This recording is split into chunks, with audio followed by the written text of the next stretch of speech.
I am Jim Collison, and this is the Clifton Strengths Podcast, Season 2, recorded on February 8th, 2023.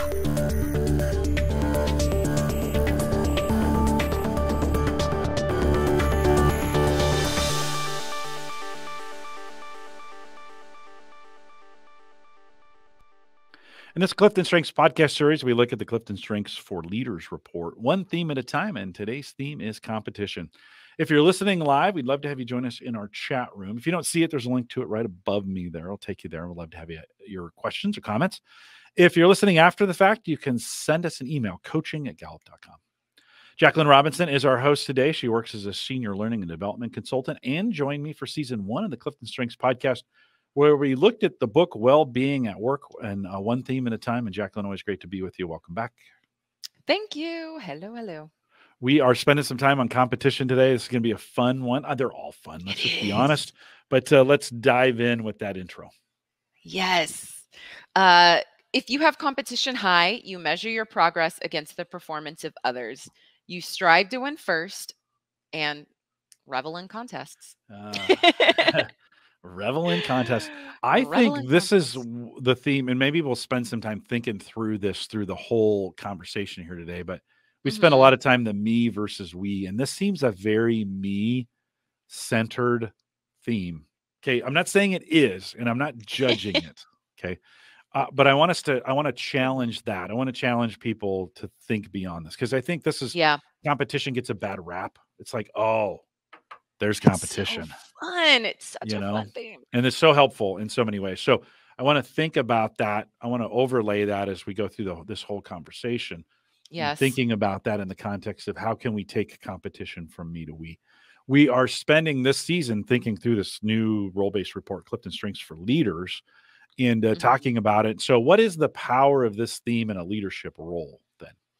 Yes. This leader strives for being the best and engages the organization through their winning attitude. Bearing the hat of a coach with a champion's mentality, they can help others in the company feel like they have what it takes to win big. So when that happens, this leader makes everybody feel like a winner. It is that we mentality that you were talking about when it's used with intention. Expand on that just a little bit when we think about that last phrase. I think you said something like the leader makes everyone feel like a winner. Yeah. How to expand on that a little bit? Because I do think that's the key to this me to we concept. What does that look like in your mind?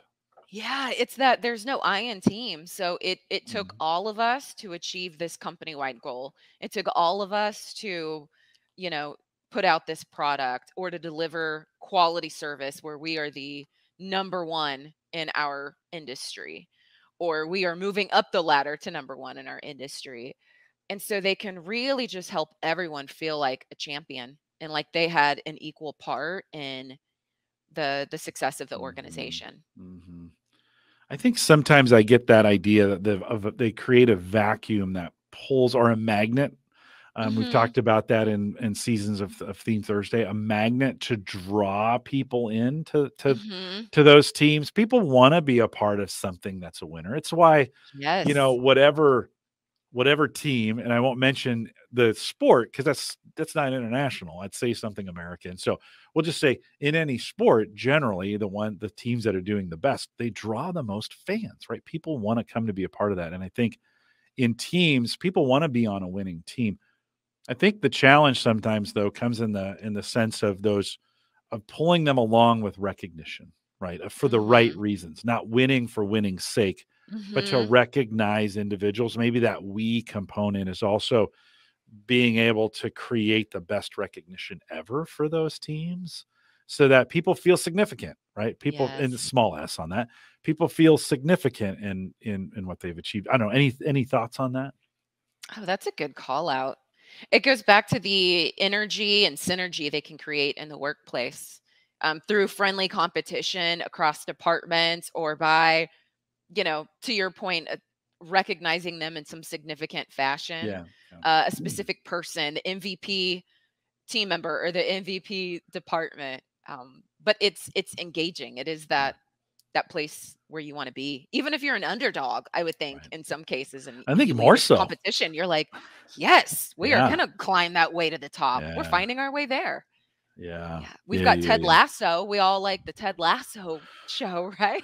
Yeah. And that is It's like they're the underdogs. in American culture. I don't know. I can't speak for others, but in American culture, the underdog is valued, right? And when we Mhm. say underdog, that means someone who doesn't necessarily is not picked to be the winner, right? Mhm. It's who the odds are stacked against. I mean, our movies are full of it in our and we love it when if you have a championship team that's won 5 years in a row, the team that unseats them, like people just root for that, right? And so Yes. I think there's some well, so let's think of this in terms of the how then. So how can this theme lead others? Give us a few insights on the how on this. Yes. Yeah. They can they can propel others forward by making sure each person and team has the tools and resources that they need to succeed once that vision is cast. So in this regard, I find them developmental in nature. Not just with the potential of the people and saying, I know that you can achieve this. I know you can achieve great things, but what do you need in order to do that? Let's Yeah. make sure that you've got the right resources. Oh, I love that. That really speaks to that Q1 question. I know it's expected of me, Yes. right? In that competition saying, hey, like, yeah, we're on this team to win. Mhm. Like speaking from the context of competition, right? Again, Mhm. so the report talks about some helps. It's got some action. It's got some helpful statements, kind of like we just went through here. It's also got some Yes. hinder statements. When we think about how this theme can hinder, and I think this is one we go to too fast at times. So Yes. let's talk a little bit about how can this theme hinder those or hinder your leadership of others. You did a good job of teasing this out earlier and just mentioning that, the messaging can't just be on winning. Mm, That might turn some people off that aren't just focused on the prize itself, but it's making sure that this leader's incorporating the company's mission or purpose or brand or values and keeping that at the forefront as well. Otherwise, it could dampen the morale of some employees. Not everyone's focused on winning or competing. And if they are, this leader still has to be aware of burning their employees out with the constant push to win and succeed as well. So I think that's the other caveat is for those that like to win, you don't want to just push them, push them, push them. That fi- that mhm. that flame will burn out, just like with achievers.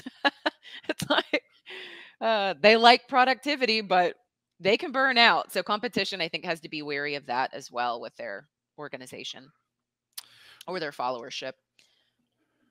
I never thought of these three words in this way, but you'd mentioned mission, purpose, and brand. We're going to talk about the four needs of followers here in a second in that construct, but that's almost the three needs of an organization, right? Hmm. Mission, purpose, brand. As we think about the way teasing all three of those out, and maybe there's a fourth one to add in there. I don't know what it is, but thinking through Yeah. the lens, a leader thinking through that lens of how is this advancing our mission, our purpose, and our brand in that, Hmm. whatever that means. And maybe values is the fourth one in that, right? The values of an organization are in there. Let's think about this though in the terms of hope, stability, compassion, and trust, the four needs of followers that we spend time. Where do you think competition, and of course it goes across all four, but Hmm. where do you think it shines in that space? I could see hope. Mm, I could certainly see hope. They're bringing a lot of energy and enthusiasm to the team, and they have their eyes on the prize. So that team or that organization knows where they're heading. There's that light at the end of the tunnel to say, this is what I'm doing today, and I know where we should be as an organization tomorrow. And someone with competition high has those metrics or goals in place for the followership or for their team members. And so that would be really clear as well, I would imagine, in terms of knowing what the light at the end of the tunnel is and how you're mhm, supposed to get there. So there's that lens of hope. I see where we're heading. mhm. And that can create stability because there is no lack of clarity. that Yeah, that that person yeah, with competition high knows what they want and knows what yeah, they want of their team. yeah, Um, yeah, and I think yeah. that compassion piece, that's just going to come from saying, potentially, you've got this. I know you can handle it. I see the talent within you. What resources do you need? I'm here for you. Which is caring too, when you're making sure that person is supported with the tools they need Yeah. to achieve.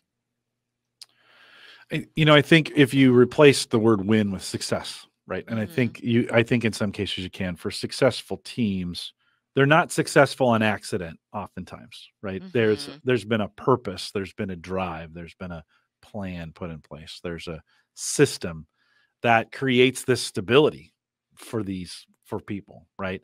And so they know, hey, to achieve where we're trying to go from this perspective, this is the way we do it. This is the way we operate. And I think Mhm. it creates tremendous stability. Back to the expectation questions. You can't have, I mean, oftentimes it's hard to have stability when you don't know what's expected of you. I Yeah. don't know. I Yeah. don't There's know. no solid foundation. Yeah, yeah. So I think that brings I think that's one of the side benefits of this excellence or this Mhm. success is again, it doesn't always happen by accident. Sometimes it does, but most times it's very much on purpose. And that purpose creates stability. So I love that about competition. I think sometimes Yeah. people only see the winning side of things or the winning at all cost. And maybe that's a negative hindrance when it's winning at all costs, but seeing that Mhm. teams that are being, again, replace win with success, teams that are being successful oftentimes have a plan, and that creates stability through expectations. So I Yeah, I would think it's a good way agree. to think about it. We're also spending some time this season with this idea of report dynamics, and we're bouncing the sales role report up against this leaders report. What do we think if we put the two of those together? What kind of success could we get out of that? Oh, this is fun. What a time to be alive. If you have competition and you're in a sales role, that's how I see this leader showing up. They're like, yes, I am thriving. What's better than having a sales goal and other established metrics? What's better than a territory full of those potential customers? Mhm. What's better than the knowledge of what your competitors are doing so you can leverage against it? So I think this leader finds a lot of joy and energy and thinking about this in their day to day and then supporting their team members with their numbers to help support that bottom line. Yeah. And also just that environment in general, sales goals can be fun in this environment because that there's that friendly competition, there's nudging each team member to exceed their sales goal. As we talked about earlier, this might be the person that really celebrates and recognizes people and has that MVP everyone strives to be. So this could be a really fun, entertaining workspace. Mm. Yeah, I like it. I get excited just kind of thinking about it. I know, me too.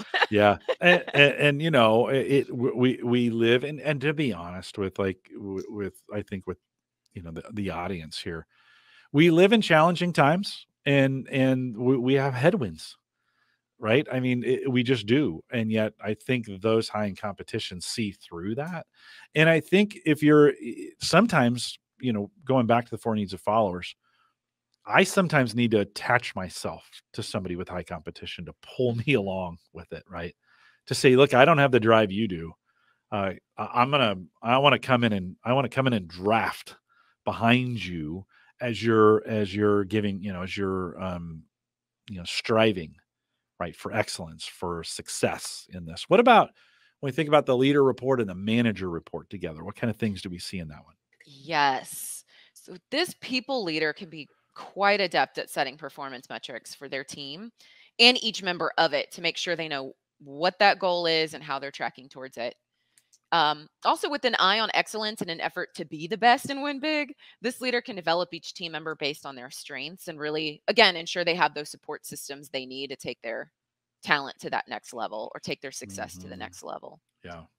Tools to help people to the next level. I love that kind of idea, that kind of that said. I think this is another one of those. Sometimes teams lock in, especially teams of managers lock into status quo. They don't see themselves as a functioning unit in an organization where they are responsible to work together for the own success. To what did I say? Mhm. Those three were the brand, mission, purpose, brand, and Brand. values. Yeah. Right? I mean, they're the keepers. They're responsible. They have the responsibility for that. So, any final thoughts on competition? Oh, anytime I coach someone with this theme, I just always, you know, praise that natural way that they tend to think because I think with this theme, you had mentioned it earlier, people can look at the hindrances first. And I think this can be such an engaging theme and such a valuable theme. And so I always think about how, because performance metrics are so top of mind for them, they can be really adept when it comes to their teams at helping them know what am I supposed to aim towards? What are those quantitative or qualitative metrics in place? So they know what excellence looks like. They're good with those check-ins, those quarterly check-ins to say this is where you're at in relation to where your goal is. And so I always just want them to go, hey, you've got that natural talent. I'm sure you're embracing it, but I want to call that out and make you even more self-aware or let you know how valuable that is, because employees are itching to know what does excellence look like? What are my performance goals? And that's not always clear, as we know, when half the workforce doesn't know what's expected of them. So this is one of those natural, just top of mind attributes that someone with competition tends to have. So I like to call it out and praise it anytime I can. When I see it, they go, oh, I didn't think about that before. Yeah. I value it in teams when I find people with it. I just try to get close to them because it's for me, it's helpful to me. It's really, really helpful. And so I think it's a great way it just pulls me along. It just, it's a motivator. It's like jet fuel for my own performance. Well, with that, we'll remind everyone to take full advantage of all the resources we have available now in Gallup Access. All of these are there, by the way. If you head out to gallup.com/CliftonStrengths, log in, upper left-hand corner, drop it down, choose resources, put in any theme. You can put in this one, competition. Everything we've done on competition, most everything. Everything's kind of a strong word. For somebody with competition, they'd be like, oh, I can do more than that. But everything we have there is there and is available for you. Stay up to date with all the webcasts by following us. Gallup.eventbrite.com. Follow us there, and you'll get an email whenever I do something new. Join us on any social platform by searching Clifton Strengths. And thanks for listening today. I bet we could probably get more likes, Jaclynn, right now on this one than any other one. So let me challenge you out there, live listeners. I don't know. I think maybe the record's 30 or 35 likes. So you better get busy, get out there, click the like button. Now, regardless of where you're listening to this, we always appreciate it if you like and subscribe. And just keeps you up to date on everything that's going on so you never miss an episode. Thanks for joining us today. For those listening live, we'll do just a few minutes, not much. I got maybe one question for you, Jaclynn, of post show. With that, we'll say goodbye, everybody.